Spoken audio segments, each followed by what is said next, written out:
The concept of eternity is often misunderstood by most people, who tend to confuse it with infinity. However, my personal experience has shown me that eternity lasted exactly 15 years, 2 months, 27 days, and several peculiar hours. It began and ended with a passionate kiss between my wife Tracy and her partner. But this time, I was the one she locked eyes with after proposing to her on the night I presented the engagement ring. But in a twist of fate, I found myself in a restaurant 2 towns away from our home, where Tracy and a new lover displayed affection towards each other. The details of how I ended up there are irrelevant, but it was clear that they had deliberately chosen a location far from our hometown to remain discreet. Initially curious, my emotions quickly turned to shock, disgust, and anger as I witnessed their intimate moments. Though I'd briefly entertained the idea of confronting them physically, I ultimately chose not to resort to violence and instead sat there, astonished. Oblivious to their surroundings, they indulged in their meal and occasional displays of affection, while I ate slowly, consumed with a mixture of rage and helplessness. When they finished their meal and left, I remained seated, consumed by silent rage and feeling like a fool. We had been married for over 14 years, with 2 exclusive years before that, and I had never suspected that Tracy was capable of such betrayal. She had never shown any interest in women or given any hint of her true desires. I had believed that I knew her completely and that we would grow old together. The revelation of her infidelity, regardless of the gender of her partner, was a painful realization that our enduring eternity had an expiration date. I settled the bill and drove home slowly, deep in thought. Tracy wasn't expecting me to return early from my trip, but fortunately, I had resolved all my business ahead of schedule. Although I missed Tracy and the children, my excitement was dampened by the events in the restaurant. Despite being an hour away from home, I decided to take a break from driving and have dinner. Little did I know what awaited me. Our children, aged 12 and 10, were old enough to be left alone for the evening if Tracy decided to go out, which I had no objections to. However, I wondered if they were aware of the situation, as they hadn't mentioned anything unusual. Perhaps they were as clueless as I was. Regardless, I knew they wouldn't be happy about what transpired. On the way home, I pondered over what I could have done wrong and how long this affair had been going on. At least I didn't have to worry about her lover being more well-endowed than me, a thought that brought a brief chuckle amidst the darkness of my situation. I arrived home at 9, but Tracy was still not there. My daughters Lisa, 12, and Ariel, 10, greeted me happily, but I could hardly focus on them, consumed by nervousness and doubt. However, the same couldn't be said for Tracy. When she entered the house about 2 hours later, I could tell she had noticed my car in the garage and had taken the time to freshen up. There was a shift in her demeanor, as if she was no longer as content as before. She expressed concern about my unexpected presence and inquired as to why I was home early. In a playful manner, I highlighted her concern, but deep down, I observed her carefully. Tracy avoided eye contact and mentioned that if she had known I would be home early, she would have prepared a nicer dinner. She went on to explain that she had ordered pizza for the kids and had gone downtown with Kate for wine and sandwiches. Tracy sarcastically asked if I remembered Kate from my office and if she had ever mentioned her before. Despite her dishonesty, I responded affirmatively. Tracy then sarcastically described Kate as a blonde with a generous chest, making a comment about the trail of admirers she supposedly attracted. I couldn't help but think that Tracy had the ability to assemble a football team simply by entering a room. This allure extended to married women as well. Kate, I pondered to myself, possessed the captivating allure of a goddess with her extraordinary bosom. At the age of around 26, she had recently joined the insurance company where Tracy had been employed the previous year. Instantly, the two formed a deep friendship, and it seemed that at 39 years old, Tracy still had the ability to turn heads. She was a stunning blonde with a figure that boasted alluring curves in all the right places. Although she had only gained 10 pounds since we first met, she remained a magnificent package and, until recently, exclusively mine. Tracy remained composed despite the worried expression on her face. As for me, I could barely keep my balance, so I simply informed her that I was tired and retreated to bed. As I walked past her, she gave me a quick peck on the lips and I ascended the stairs. Strangely enough, it felt as if I could taste remnants of their intimate encounters on her lips. Exhausted, I climbed into bed, but sleep evaded me. The children had already gone to sleep, so when I overheard a hushed conversation a few minutes later, I realized Tracy was talking to Kate on the phone. It was a brief exchange, and shortly after, I heard Tracy enter the shower in our master bathroom. Either the fear I had instilled in her caused her to abandon their game and become less cautious, or she believed I was merely dreaming and would remain oblivious to her actions. My heart sank even lower. I had minimal interactions with Tracy for the rest of the weekend, preoccupied with the children and household chores. She suggested a family dinner on Saturday night, but I claimed to be uninterested and left the room, abruptly terminating the conversation. She must have sensed that something was amiss, as I rarely displayed such rudeness towards her. Monday morning arrived, and I approached my boss, requesting a day off due to personal matters I was grappling with. John, my boss, had experienced a divorce a decade ago and subsequently remarried 5 years prior. This background provided him with some understanding that there were cracks within the Mason family. Considering the success of my sales trip the previous week, he readily granted my leave of absence. As I prepared to leave his office, he handed me his business card, revealing that it belonged to his divorce lawyer. He voiced his regret, expressing sympathy for the unexpected turn in my relationship with Tracy. I acknowledged his sentiments, revealing that I too had envisioned a lasting connection with her. Following my boss's suggestion, I sought legal counsel 2 days later. Despite my lawyer's inclination for a more professional approach, she displayed genuine concern for my emotional well-being and offered gentle guidance. I sensed surprise in her gaze when I opted against hiring a private investigator to gather concrete evidence of Tracy's infidelity. In a no-fault state, she explained that such evidence may not carry significant weight. She emphasized that the primary concern might revolve around potential custody battles, although she appeared confident that this would not be a major issue, no matter how arduously I fought. Being around Tracy and our daughters at home had become unbearable. Tracy likely sensed this, given our minimal communication. I provided Tracy numerous opportunities to talk, but she never seized the chance. The situation escalated when Tracy was served legal papers at her workplace the following week. Call it petty if you will, but I desire for Tracy to experience even a fraction of the pain I was enduring. I presume she was served at approximately 11:03 a.m. because my phone began to incessantly ring at 11:05 a.m. I ignored all 15 calls from her and several more from unfamiliar numbers, suspecting she may have been using friends' phones to contact me. Surprisingly, I felt a surge of newfound energy for the first time since discovering her affair with Kate, and it turned into a surprisingly good day. Tracy's car was already parked in the garage when I arrived home at 5:30 p.m. She wasted no time acknowledging her presence, expressing her anger about being served in front of friends and colleagues. I remained silent until we entered the house and I set down my belongings.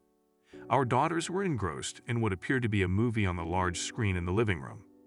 Calmly, I stated that I arranged for her to be served alongside her mistress for her own comfort. Tracy's anger dissipated, replaced by tears. I confronted her, questioning her awareness of Kate and remarking on their lack of caution. 2 questions were posed to her. How long had this been going on? And when did she plan to inform me?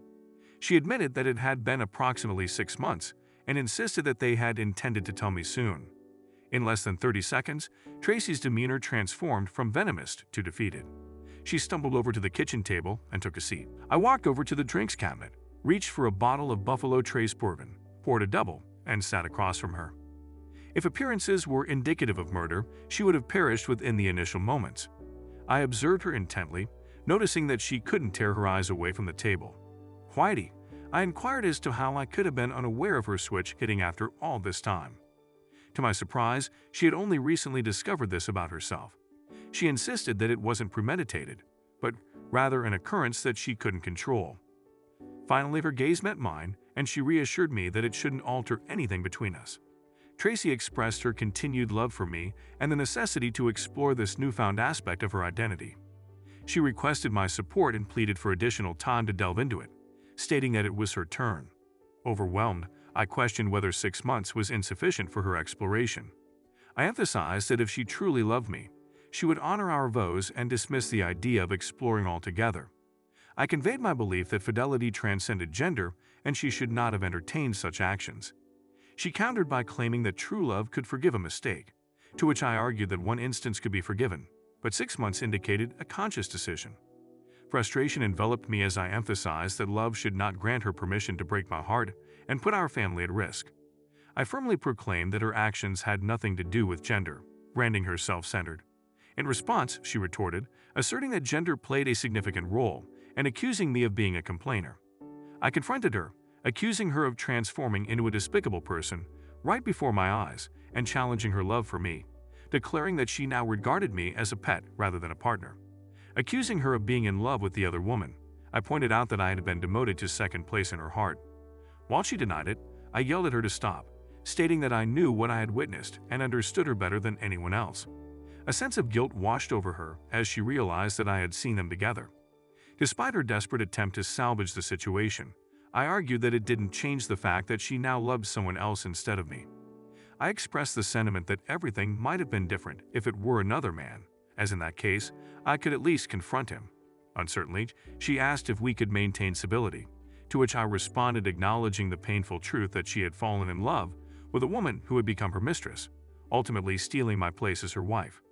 Several months later, I discovered that our children were oblivious to Tracy's affair. They simply believed that Aunt Kate was a close friend of their mother's. They witnessed occasional affectionate gestures between them, but as Aunt Kate wasn't a man, they didn't find it inappropriate. I learned this one evening when the kids and I went out for dinner, and they casually mentioned that Kate had been spending more time at our house since I moved out. They seemed to have figured out that Aunt Kate was one of the reasons for Tracy and I getting a divorce. Since our state had no-fault divorce laws, our financial assets were divided fairly. I had to provide child support while Tracy retained the house until our children finished college.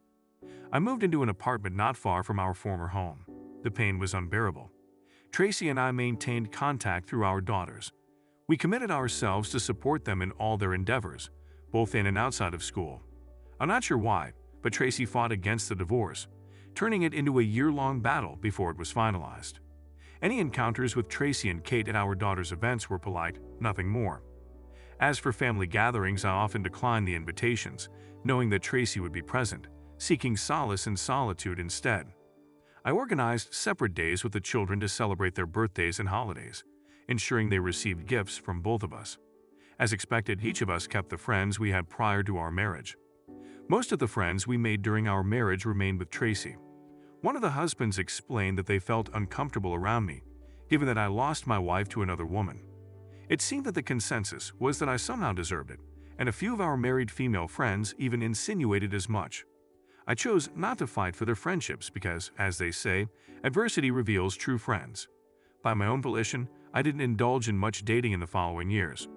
My heart simply wasn't ready, and I didn't crave communication. After a year of solitude, I visited the local animal shelter and adopted a 3-year-old German Shepherd. Specifically, I requested to see the 3 dogs that had been there the longest. The dog I chose had been there since he was a playful puppy, but after facing repeated rejections, he transformed into a quiet, solitary creature with the saddest pair of eyes I've ever witnessed on an animal. I felt an instant connection with him because we both understood what it meant to be rejected. His name was Bob, just Bob, not some cutesy name or a moniker borrowed from a cute Disney character. Bob captured my heart, and I captured his. As soon as I brought him into my apartment after a thorough sniffing session, he climbed onto the couch beside me and nestled close. While he was friendly with the girls who visited on weekends, I could tell that Bob was happiest when it was just the two of us. We enjoyed walking and riding together, engaging in conversations about almost anything. Admittedly, Bob contributed mostly through his attentive gaze and the way he perked up his ears, but I could sense that he absorbed every word I uttered. Several years later, my oldest daughter Lissa met a guy from Boston at college, and they tied the knot. As my engineering career had prospered, I could afford to give her the wedding of her dreams. Walking her down the aisle filled me with immense pride. However, after the ceremony, I received a reprimand from her for messing up my one line. I knew at the moment we were rehearsing, but during the actual event, my voice cracked. Realizing my mistake, I responded to the question of who was marrying Tracy with a simple I instead of the correct per mother and I. I openly admitted my struggle with the words. Sitting in the front row beside Tracy, she leaned in and quietly remarked that it was embarrassing, and I acknowledged it. Kate, who was seated next to Tracy, leaned forward, glaring at me with audacious eyes. I discreetly signaled her to forget it with just a slight movement of my lips, making sure the pastor didn't notice our subtle exchange. Wedding ceremonies always evoked memories for me, and initially, I fondly reminisced about my own special day. However, this memory lasted merely 30 seconds before my mind conjured images of Tracy and Kate together in the restaurant when I discovered their secret. Snapping back to reality, I noticed Tracy was looking at me with a tinge of sadness. She blushed and quickly averted her gaze. I realized that I wasn't alone in taking a trip down memory lane. Although I tried not to watch, I couldn't help but notice Tracy and Kate having a great time with Lisa, her new husband Jerry, and nearly everyone else.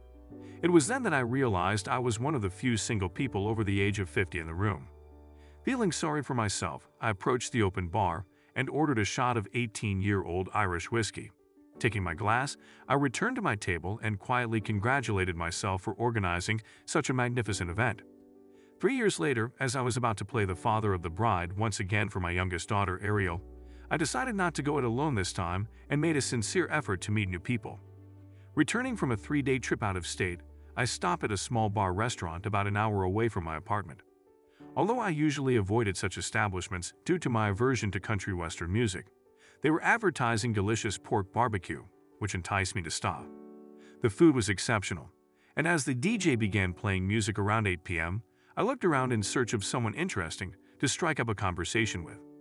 That's when I spotted a stunning black woman, around 30 years old, with the face of an angel, walking through the door. I couldn't help but wonder why such a charming young black woman was at the bar at that time. On the other hand, there I was, a lonely old white guy. I motioned to the bartender to put all her drinks on my tab. He informed her that her drink was taken care of and gestured towards me. With gratitude, she walked over to my table and thanked me. I invited her to join me, and to my surprise, she sat down next to me and introduced herself as Jade. As the evening unfolded, she suggested we continue the night at her place, catching me off guard. Without hesitation, we began heading towards the door when a man in a cowboy hat approached Jade and affectionately kissed her cheek. I froze in my tracks, and Jade reassured me by introducing him as her husband, Fred. She asked if he could join us and give it a try, to which Fred grinned mischievously and mentioned their open-minded relationship. Feeling uncomfortable with the situation and the complexities of modern romance, I raised my hands, urging them to stop, and left alone to my car. In another pursuit of companionship, I turned to my church. I got along well with Carrie, a 50-year-old divorced woman with long black hair, a 34B chest, long legs, and a warm smile. After a few dates, we ended up at my apartment, leading to a moment of intimacy. However, during our encounter, she began whispering her ex-husband Jim's name. The situation escalated as she screamed it during subsequent moments of pleasure. I immediately ceased our intimate interaction, explaining that I wasn't Jim. In response to her angry expression, I silently drove her home, and of course, there was no fifth date. On my next date, I invited a colleague to an evening of food and dancing. It was Allison Webb, an energetic 42-year-old divorcee who separated from her husband almost 5 years ago. She was a blonde with slightly large breasts and rounded curves, slightly larger than those of ordinary women. We had been friends at work for about 10 years, and by that time, she had already heard my sad story, and I'd heard hers. Our pleasant date turned into several wonderful evenings, and we enjoyed each other even before our first sex together. I was happy to invite Allison to the wedding, expecting a great time. She replied seriously, expressing uncertainty about accompanying me to my daughter's wedding, given the family dynamic with my ex-wife. I mentioned that she would need a green light from Bob, my companion, a 45-pound mixed German Shepherd with sophisticated taste. I explained that if Bob didn't love her, he wouldn't go to the wedding with me.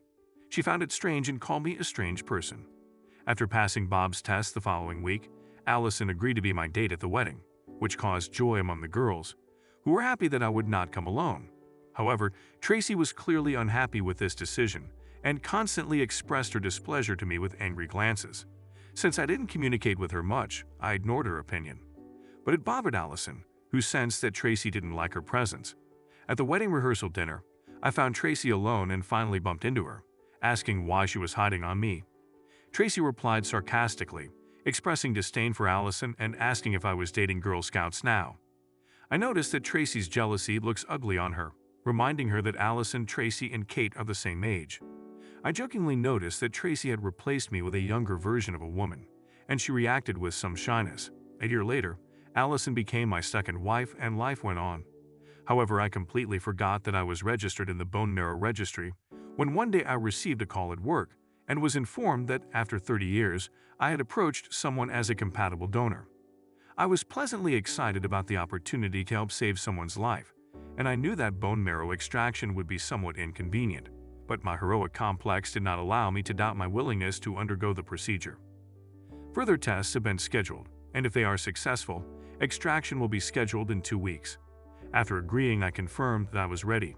Although I am not very religious, I believe in God, and there is an old saying that God works in mysterious ways. I never thought about it until the fourth day I was on the phone with my eldest daughter Lissa during our weekly conversations. Ariel and I avoid discussing Tracy's life, but Lissa mentioned that they found a bone marrow donor for Aunt Kate, and they are actively involved. Through Lisa, I conveyed my best wishes to Kate and Tracy, expressing that despite the pain caused by their actions, I do not wish them harm. Lissa warned me that, as an adult, I could call them myself. I admitted this, but explained that the less I talk to them, the less likely I am to say something unpleasant that I may regret later. Lissa encouraged me to come to terms with the divorce, stressing that I have been happily married to Allison for almost 2 years. Acknowledging my happiness, I told her that although I don't hate Tracy, she's not on my Facebook friends list. I decided to send Tracy flowers with a card with best wishes. Later, when I ordered a bouquet, an idea came to me. The coincidence of finding a suitable bone marrow donor is rare, and the fact that Kate found a donor at about the same time as me seemed too convenient. Being aware of the anonymity of the donation process, I contacted the person responsible for the registry, pretending to be optimistic, and asked how likely it was that my donor was in the same city. She faltered and admitted that this was the first time anyone had discovered their donor. Frustrated, I realized that I was going to donate bone marrow to Tracy. Anger gripped me, and I thought about how she stole my wife, never apologized, and now expected me to save her life by donating bone marrow. I decided that this would not happen. 2 days later, I called my secretary and said that I refused to donate. She almost cried, and when she came to her senses, she asked if there was any specific reason why I changed my mind. She explained that although I have the right to refuse, this is almost never done and will cause a lot of turbulence in the registry. I apologized for what was happening, but told her that giving up was in my personal best interests. She muttered that she was sorry and told me that if I changed my mind in the very near future, I should call her. Allison was furious when I told her I had turned down the donation. I didn't tell her that I found out who the donation was supposed to go to. She just knew that I had abandoned the obligation to possibly save someone's life. My wife expressed her frustration, practically screaming at me, questioning why, after expressing the desire to help, I now wanted to ruin someone's life. It was the first time I heard Allison use strong language, and I decided to be honest with her, explaining that I wouldn't have informed my ex-wife or Kate about the donation if I had a choice. She was unimpressed by my reasoning, accusing me of denying Kate a chance at life for revenge. I clarified that it wasn't revenge, emphasizing my efforts to have as little in common with my ex-wife and Kate as possible since they both hurt me. Allison questioned if they knew about her involvement, and I assured her that everything was done anonymously and I only found out about it by luck. As I shared this, Allison's expression softened. She argued that I couldn't refuse the opportunity to save someone's life, emphasizing the weight of holding Kate's life in my hands. She whispered that I was too nice a guy to withhold help and that the guilt would eventually consume me. I disagreed, stating that I wouldn't feel guilty as Kate and Tracy had broken my heart. I emphasized that they would never know it was me. Allison expressed concern, mentioning the hope they had and how my decision might have ruined it for them. Allison and I continued to have disagreements, and it felt like we were growing apart as a couple. Our differences seemed more pronounced than ever. At one point, she asked about my Christian charity, to which I responded by questioning whether I should blindly give money to someone who might damage me. She called me ridiculous in response. I explained that they hadn't torn out my heart and turned my world upside down like they did to me. I expressed my reluctance to simply shrug off the pain and help them after 17 years. I reminded her that Tracy had been married to Kate longer than to her and suggested she deal with it. Allison insisted they had made a decision, and I replied quietly that they could live or not, indifferent to their fate.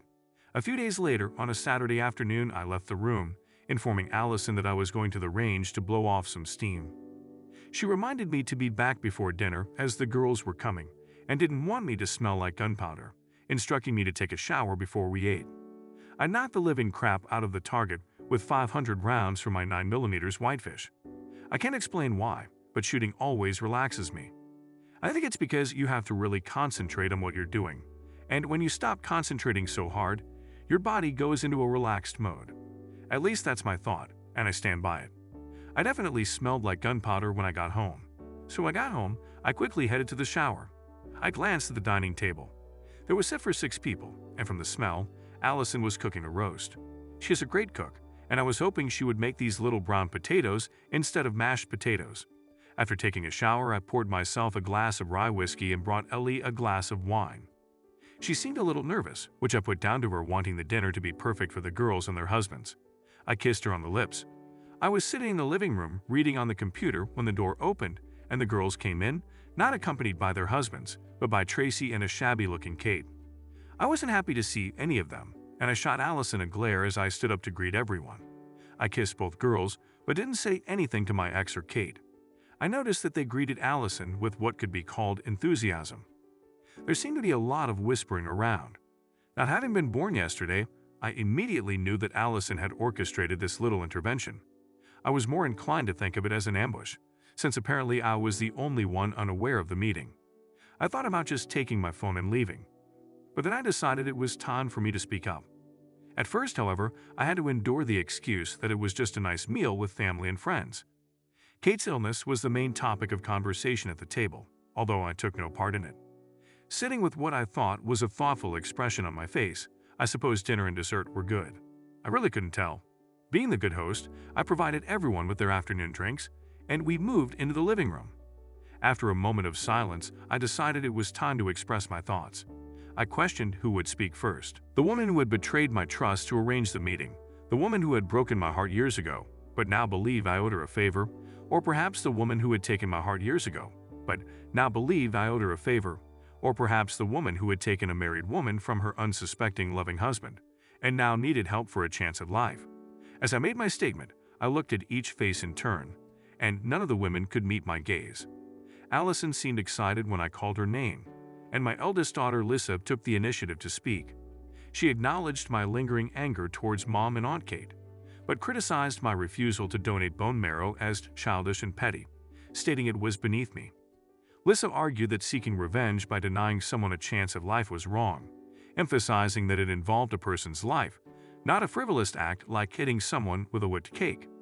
I took a sip of rye whiskey and cleared my throat. Shaking my head slightly, I expressed my anger and stated that every action in life has consequences.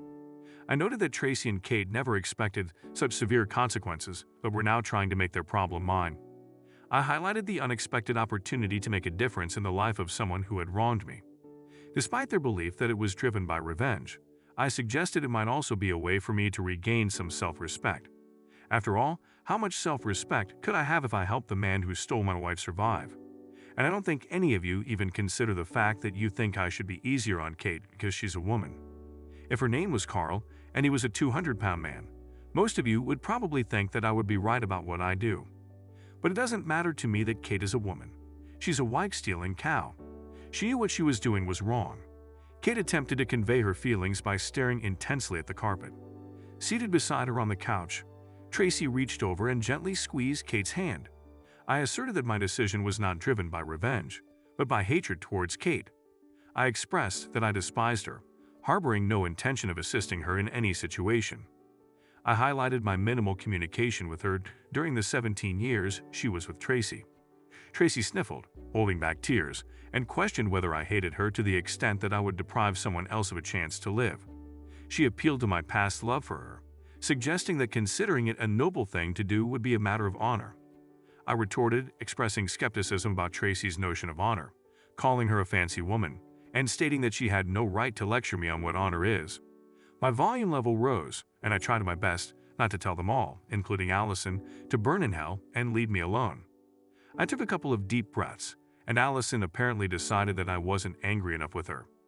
She quietly told me that I'm a good person and always do the right thing, emphasizing that retreating is wrong and that I would never be able to live with myself if I did that. Lissa interjected, reminding me that I taught Ariel and her to always do the right thing, even if it seems wrong. Acknowledging this, I asserted that my decision was for me to avoid any regrets or loss of sleep. Kate suddenly exclaimed, pleading with me not to let her die. Despite acknowledging the offense I felt, she appealed to the grim reality of her situation, mentioning the slim chances of survival unless I donated my bone marrow. Kate's eyes looked haunted. Asking me to help save her life must have been the hardest thing she's ever done. I looked deep into those haunted eyes. I did not feel the joy of confirming my decision, but I confirmed it. No, that's all I said. I didn't say the phrase, I'm sorry, because frankly, I wasn't sorry. I won't do anything in my power to help this woman." Kate took my answer better than Tracy, who burst into tears. Allison walked over to the couple to calm them down, and I heard her whisper, "I'll try, I'll talk to him." She was so caught up in the moment that Allison never realized that she had put our marriage in jeopardy. I will have to think long and hard about whether I can bridge the gap in our trust. I grabbed the car keys from the key ring where they were located. I walked out the door while 5 women cried. I didn't return for 3 days. I didn't answer any of the dozens of phone calls from Allison or the kids. The house was dark. I quickly looked around and decided that Allison had stopped somewhere else for the time being. A suitcase and some clothes were missing, but almost everything else was left untouched. I also grabbed my suitcase and packed a few things, taking most of my clothes and most of my belongings with me. I left my wedding ring in the middle of the kitchen table. 3 days later at work, I received an anonymous call that turned out to be Allison. She expressed disbelief that our relationship was ending because I refused to be what she considered the biggest idiot in the world. I responded by expressing my astonishment at being married to someone who had completely violated my trust. I suggested that both of us could fix the situation, and if anyone was seeking revenge, it wasn't me, but perhaps a higher power. I referenced the biblical saying, "Vengeance is mine, says the Lord." I criticized her for her actions and remarked that she really sucked. Kate passed away 2 months after our official divorce, and I learned about it through the local newspaper obituary. I hadn't followed her case, and none of my daughters kept me informed. Despite the estrangement from my daughters after the confrontation, I stood firm in my belief and stance of not helping Kate, and neither I nor my girls backed down. My decision was the right one for me. I never lost a minute of sleep over not giving Kate my bone marrow. The people at the bone marrow registry were not very understanding of my individual situation and completely crossed me off the list. I was fine with this because the likelihood of me getting a second match was extremely unlikely. Bob was a bit moody and not exactly thrilled with any of the women I'd brought home over the past year or so. But that was okay because at 62, I wasn't really looking for wife number 3. Somewhat surprisingly, I was still getting my share of good closeness. I learned that at that age, eligible women outnumbered eligible men about 4 to 1. And if her health was good, there was a good chance my girlfriend was ready for a roll in the hay for the evening. Of course, we couldn't frolic with too much youth. After all, neither of us wanted to break a hip. But more often than not, we both enjoyed a nice roll in the hay. I jokingly called my ladies my handsome old singletons. I hadn't spoken to anyone in my family for over 4 years. When my youngest Ariel called to tell me that Tracy had died a few days ago, she thought I should know and invited me to the funeral. We have 15 good years together and had 2 kids, so I figured I should at least show up. Maybe I can improve my relationship with the girls. I sat in the back alone. It was a good ceremony. After the funeral, I approached the girls and their families. I received shy hugs from the girls, firm handshakes from their husbands, and shy greetings from my 3 grandchildren. We went to a nearby restaurant to talk. About 3 minutes passed before the first salvo was fired. This came from Lisa. She abruptly questioned why Aunt Kate was allowed to die, and I responded, noting the unchanged nature of the conversation after 4 years. Referring to Kate as a wife thief, I asserted that it would be the final discussion on the matter. Changing the topic, I pointed out a young man at the bar, suggesting a hypothetical scenario where he kissed Lisa. Jerry expressed without hesitation that he would damage him, and when asked about a potential affair, he stated the man would already be dead. I drew a parallel mentioning that since he would be dead, Jerry wouldn't have to worry about donating bone marrow if he fell sick. Jerry agreed, and I clarified that I didn't save Kate's life, partly due to her being a woman, which may have been a mistake. I asserted that I shouldn't have saved the life of the man involved with my wife or the one who stole it. Jerry agreed with the realization dawning on him, and he looked around the room, observing understanding gradually light up in each pair of eyes. I quietly shared that I wasn't proud of my decision, but not ashamed either, explaining that Kate didn't deserve my compassion for stealing the love of my life. Ariel questioned how I could withhold compassion if I ever loved her mother. I confessed to having loved her mother deeply, but when she broke my heart, much of that love turned to hate. Acknowledging that I was just a man, not the monster portrayed by her mother, I expressed that things didn't turn out well for her mother, and karma eventually caught up with her and her friend. Tears filled the eyes of the other 4 adults in the room, while the children looked confused and worried. I recognized that it would take time for all of us to come to terms with the situation, and suggested that we not dwell on the past as life goes on.